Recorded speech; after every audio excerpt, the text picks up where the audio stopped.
Hello, everyone. I'm back. I'm still Ryan Kerrigan. So I went to Lemoyne College this year for my freshman year, studying psychology there. Just thought you all might want to know, so you don't have to ask me later at social hour. Today's prayer or meditation, I wrote myself. I call it a non-denominational prayer because I do not know anything about that. So I invite you to relax and reflect as I ramble on at all of you. So now, I'm not certain that any higher power is listening, but I'm almost certain that at least some of you are. In this divided world, I pray that we can come together in this new decade. In 2020, I pray that our community may be full of hope. And in a year that may already seem bleak, it is important to have hope and a sense of humor. It is my hope, I hope you see what I did there, that this year, and furthermore this decade, is full of laughter. In my time in this congregation, I've always wanted to make people laugh and smile. So even if it is not me making you laugh or enjoy the world around you, I pray that you find lots of laughter in this world.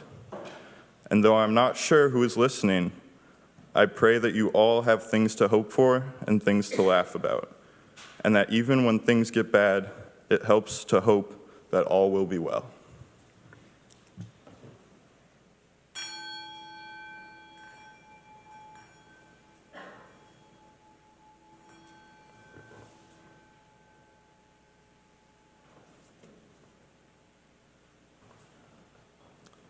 Thank you. Amen.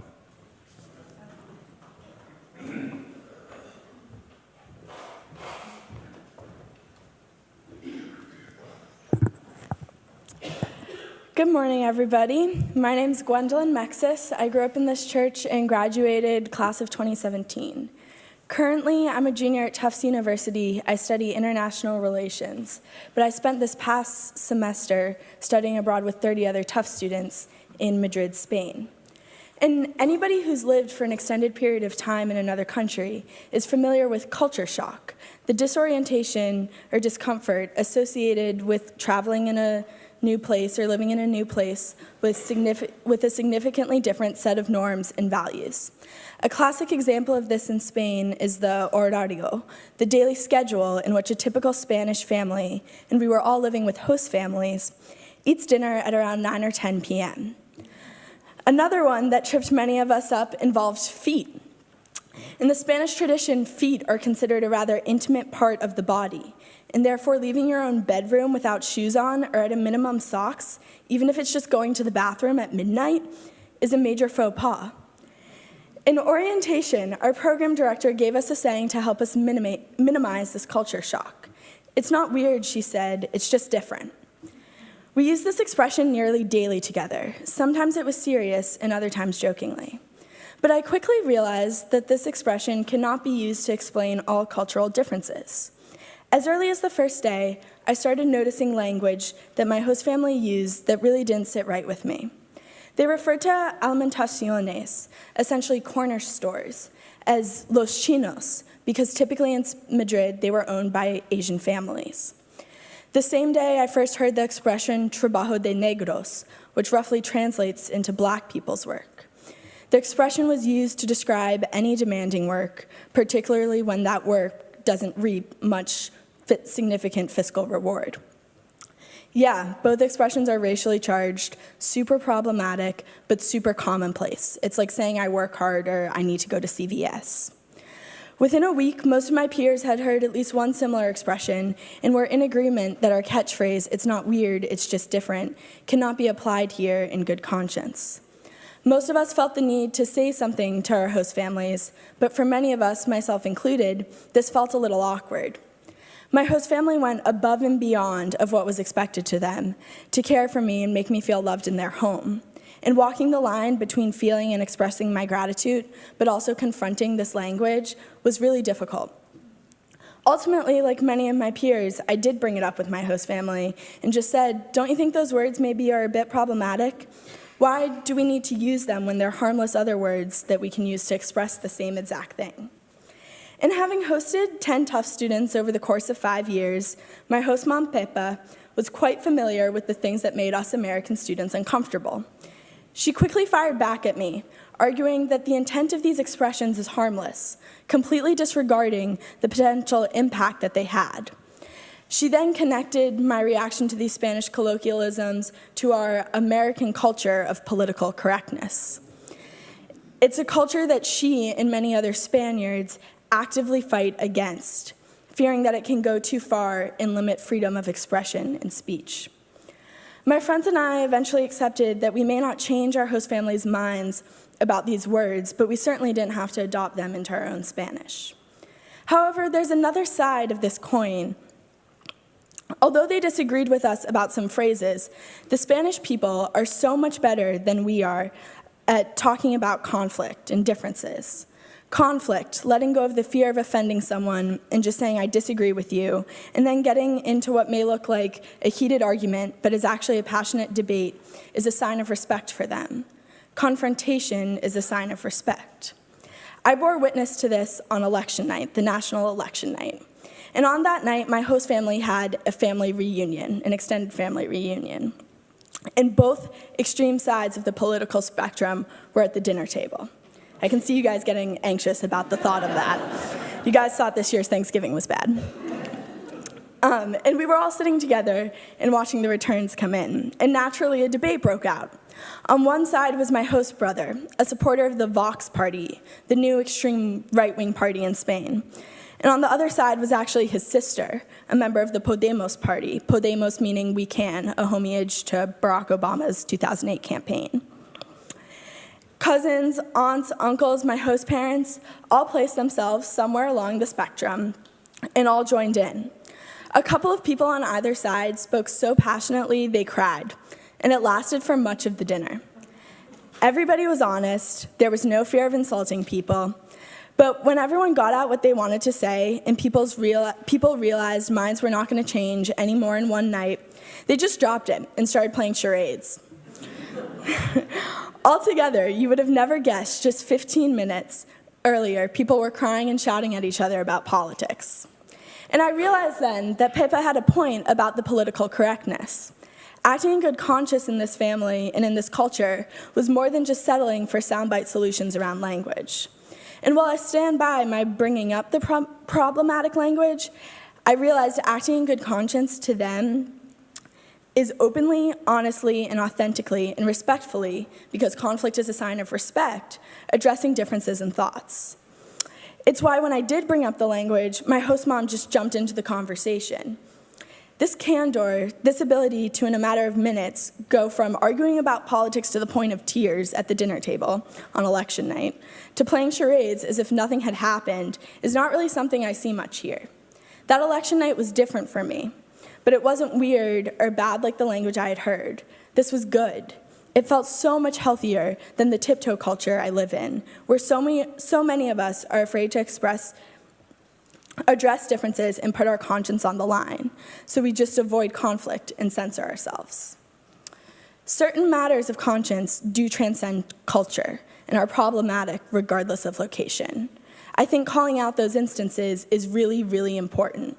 But we should not let our hyper-awareness of being politically correct get in the way of having substantive debate with people who we disagree with, particularly when those are people who we love. What my host family and the host families of many of my peers understood, but I did not, is if you're not going to expect conflict, you're not going to solve matters of differences of conscience. That is to say, as a product of our differing upbringing, culture, and own ideas, our individual consciences lead us to have different expectations about acceptable language, or different ideas of what political party we think is best fit to lead our country. But as humans, we have the ability to have discourse to address those differences. However, we're not going to be able to do that without confrontation and without conflict. It's something that my Spanish host family and many people I met in Spain were really good at. They understood it. But it's something that so many communities that I'm a part of back here in the States need to work on.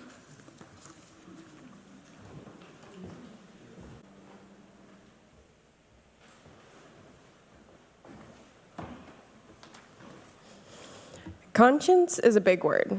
I remember the 6 of us sitting in Katie's office for a brief planning meeting a few weeks ago, talking about what exactly it means. We first had to clarify that we were talking about conscience, aka your inner guide for your actions and beliefs, versus conscious, which is just being awake. I think our service would be much more interesting if we talked about conscience, and hopefully we don't put you to sleep. I wasn't sure what I was going to talk about today, but I thought I'd start with where I think my innate moral compass was influenced in my life. My mom and dad are both loving people with their own consciences. Our family first started going to church at the Baptist church right down the street in Needham. When there were only 2 other children besides my sister and I, and no new families were coming in, my parents decided to move churches. What better than the church a few streets over, First Parish Unitarian Universalist in Needham.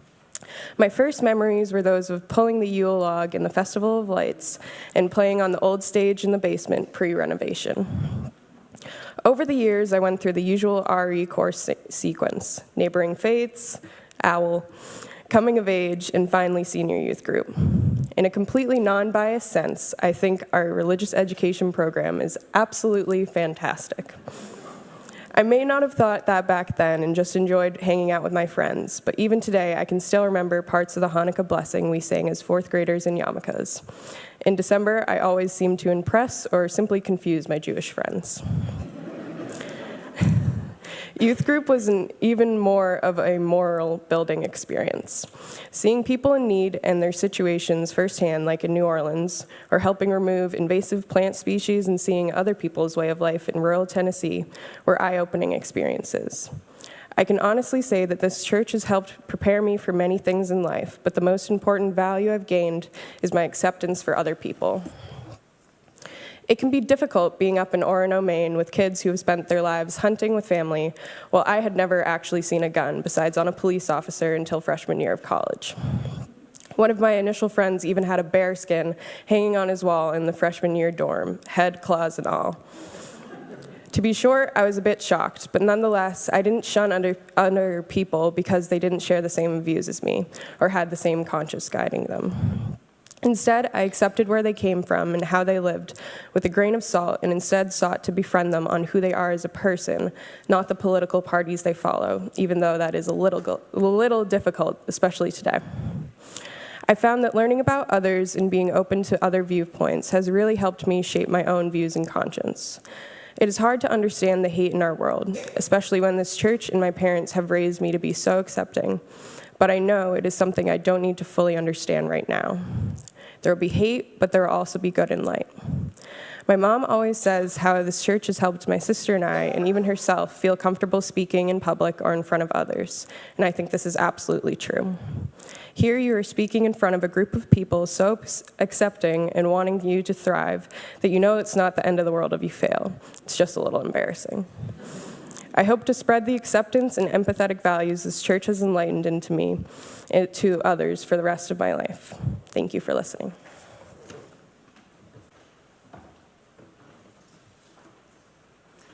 Hello, my name is Annika Harrington, and I've been coming to this church since, 2005 or so, give or take. I'm currently a freshman at Williams College, and I'm excited to be here today.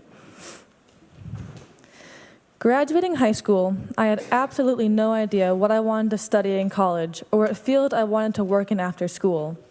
Some of my friends already had detailed plans for their futures, entailing med school or business school, while others were talking about their desire to find whatever job would earn them the biggest salary possible. These conversations got me thinking, what motivates us? How do we make decisions such as areas of study or career paths?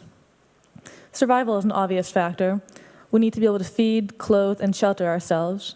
Many people are also motivated by the need for companionship, autonomy, and happiness.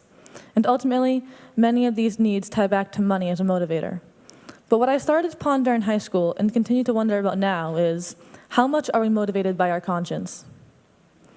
One of the classes I took this past semester was an environmental studies course called Nature and Society, in which we learned about how humans relate to nature and analyzed how certain individuals' relationship with the environment can affect others' quality of life.